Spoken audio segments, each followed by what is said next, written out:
आज माह रमज़ान मुबारक के मुक़द्दस महीने का पहला रोज़ा है। ये रोज़ा आम दिनों की निस्बत शहरियों का कैसा गुजर रहा है और मुज़फ़्फ़राबाद की मार्केटों में रश किस हद तक है और शहरी जो है वो पहले रोज़े के हवाले से क्या कहते हैं, आइए शहरियों से जानते हैं।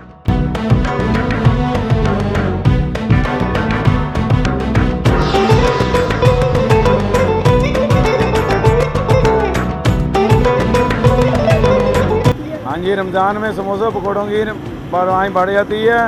हर आदमी समोसा पकौड़ा खाता है रफ्तारी के साथ। किसी तरह की कोई भूख या प्यास का एहसास नहीं है। बुनियादी तौर पर ये एक इबादत है और हम मुसलमान हैं, हमारा एतकाद है। हकीकत अमलन इंसान को सब्र व तहम्मुल का, इसार व कुर्बानी का दर्स देता है।